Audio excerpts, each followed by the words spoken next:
और इस वक्त हम सीधे रुख करेंगे छपरा का, जहां से शैलेंद्र शाही हमारे संवाददाता जुड़ चुके हैं। शैलेंद्र, अभी तो पुंछ में रखा जाएगा शहीदों के शवों को और उसके बाद उनके गांव लेकर आया जाएगा। किस तरह की जानकारी मिल पाई है? इनके शव कब पहुंचेंगे उनके अपने गांव, और जो अंतिम संस्कार की क्रिया है उसकी शुरुआत कब होगी?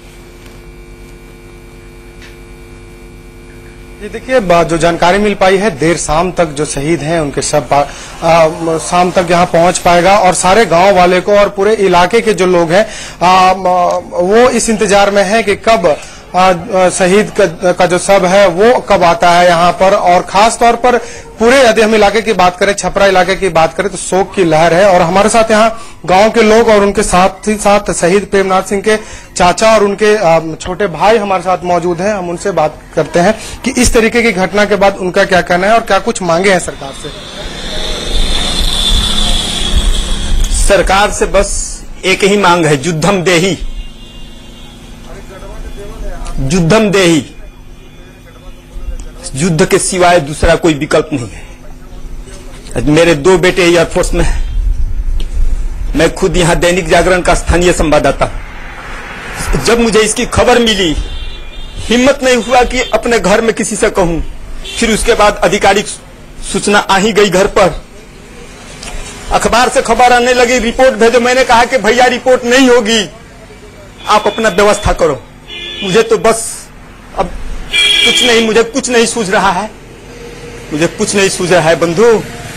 मुझे तो बस युद्ध चाहिए। सैनिक के मौत की पीड़ा क्या होती है ये मैं समझ सकता हूं। मेरे पिताजी सेकेंड वर्ल्ड वॉर के लड़ाके योद्धा थे, स्वर्गीय लखदेव सिंह। लार्ड ग्राउंड को गिरते हुए उन्होंने बचाया पहाड़ की चोटी से। इस सरकार से कोई अपेक्षा नहीं की जा सकती। हमारे सैनिक मरते हैं, रटी रटाई बात को दोहरा दी जाती है। अब कृपा माफ नहीं किया जाएगा। अरे अमेरिका से तो सीखो। मैं पत्रकार हूं, अधिक क्या कहूं, अधिक कहूंगा तो ठीक नहीं होगा, लेकिन युद्ध चाहिए। मैं जनता से भी आग्रह करता हूं कि युद्ध के लिए जनता तैयार रहे और मेरी पीड़ा को अपनी पीड़ा समझे और मेरे भतीजा का दर्द अपना दर्द समझे। और नहीं समझेगा तो समझो भाई ना, केदारनाथ में जब त्रासदी हुआ तो रस्सी पर लटक करके कौन बचा रहा था? यही तो थे। इनके लिए तो जागो। बिल्कुल शैलेंद्र, काफी ज्यादा गुस्सा यहाँ पर देखा जा रहा है क्योंकि 2 जवानों को इस गांव ने खोया है। एक तो अब नायक प्रेमनाथ सिंह और दूसरे सिपाही रघुनंदन प्रसाद, जिसको इस गांव ने खोया है। और पूरे गांव में इस वक्त मातम देखा जा रहा है। कुछ और लोग भी आपके साथ मौजूद हैं। जरा ये बताइए, सरकार के खिलाफ काफी ज्यादा गुस्सा देखा जा रहा है और अब युद्ध से कम कुछ भी मंजूर नहीं, जिस तरह की बातें भी हमने सुनी। लेकिन फिलहाल वहां पर क्या सरकार की ओर से या फिर राज्य सरकार की ओर से कोई नुमाइंदा भी पहुंचेगा जब इनका अंतिम संस्कार किया जाएगा? आगे और क्या कुछ होना है इसके बारे में आप जानकारी दें। आज अभी तक जो जानकारी मिली है और अभी तक यहाँ सरकार का कोई नुमाइंदा इनके घर पर नहीं पहुंचा है।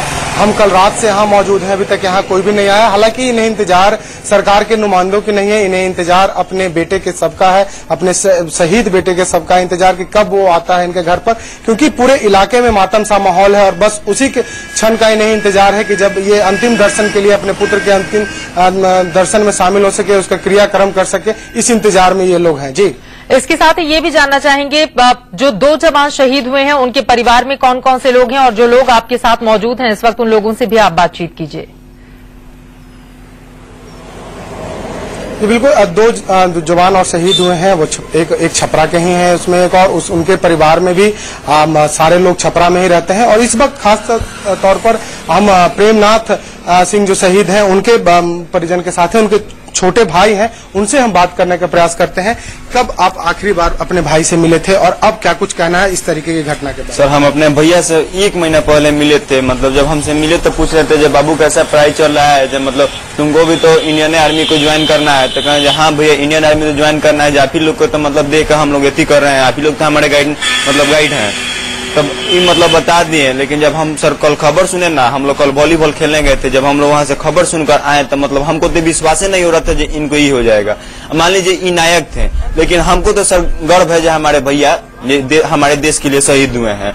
लेकिन हमको ये बात का दुख है कि सर मतलब जितना बार भी इति हो रहा है, सैनिक पर भी कुछ भी हो रहा है तो कोई एक्शन नहीं लिया जा रहा है। ये हमारे रक्षा मंत्री A.K. एंटनी है, मनमोहन सिंह है, मतलब क्या कहा जाए सर इन सब, मतलब कोई कुछ भी तो थोड़ा एथी लेते हैं सर। अगर ऐसा कोई एथी मतलब ऐसा दिन आएगा ना तो एक दिन मतलब हर नौजवान कोई भी आर्मी में जाना ही नहीं चाहेगा। और सोएंगे नेता लोग कैसे सोते हैं देख रहे हैं कि घर में पूरा एयर कंडीशनर में सो रहे हैं। मतलब हम क्या करें सर, हमसे अब कुछ नहीं बोला जा रहा। Thank you. बिल्कुल, अब फक्र तो है अपने भाई के, अपने बेटे के जाने का, लेकिन गम भी है इस बात की कि देश में इस तरीके की लगातार घटनाएं घट रही हैं, लेकिन सरकार के तरफ से कुछ भी नहीं किया जा रहा। और भी लोग हैं, हम उनसे बातचीत करते हैं और खासतौर पर जो उनके चाचा हैं, हम उनसे बात करने का प्रयास करते हैं कि इस जो घटनाएं जो घट रही हैं इस पर इनका क्या कुछ कहना है और आगे सरकार। ये घटनाएं बंद होनी चाहिए और इसे बंद कौन करे?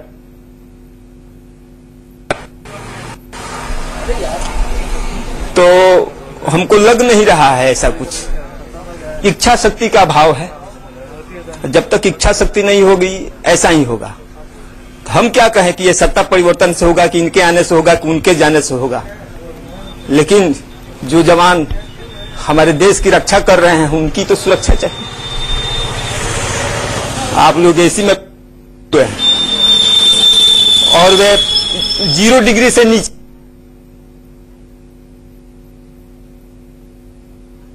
कुछ तकनीकी दिक्कत आ रही है, दोबारा हम रुक करेंगे छपरा का। आपको बता दें ये वही गांव है जहां के 2 जवान शहीद हुए हैं पाकिस्तान की ओर से जो हमला किया गया। नायक प्रेमनाथ सिंह जो बिहार के छपरा जिले के ही रहने वाले थे, इसके अलावा सिपाही रघुनंदन प्रसाद भी छपरा के ही हैं। जरा सोचिए गांव वालों के ऊपर क्या बीत रही होगी जब उन्होंने अपने 2 वीर सपूतों को इस कदर खो दिया है। गांव वालों में काफी ज्यादा गुस्सा इस वक्त देखा जा रहा है, न सिर्फ सरकार के खिलाफ बल्कि उसकी रणनीति के खिलाफ, जो रणनीति पाकिस्तान के तहत अख्तियार की जा रही है।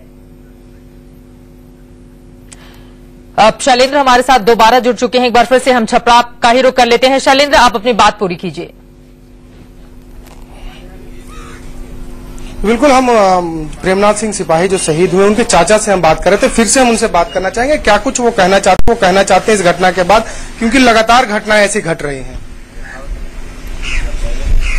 इस पर तो सरकार को सोचना चाहिए, हम तो सुझाव ही दे सकते हैं। और मेरा सुझाव यही है कि युद्ध हो, सारी वार्ताएं विफल रहेंगी।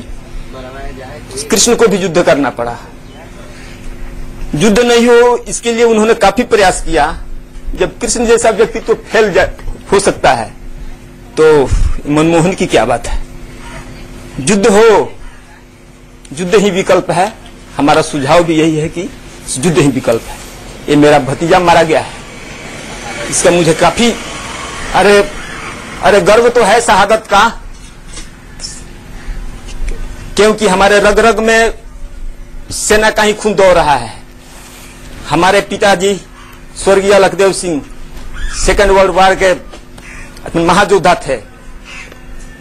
अंग्रेज ब्रिगेडियर जो ऊपर से नीचे गिर रहा था पहाड़ की चोटी से, हमारे पिताजी ने उसे पकड़ करके पहाड़ की चोटी से ऊपर उठाया। ये प्रेमनाथ जो मेरा भतीजा, ये बांका बहादुर था। ये युद्ध करते करते उन लोगों से ये हो गया। सरकार चुप है, मुझे इसी बात का दुख है। सुझाव क्या कहूं, सोए हुए को नहीं जगाया जाता है, काछे हुए को नहीं जगाया जाता है।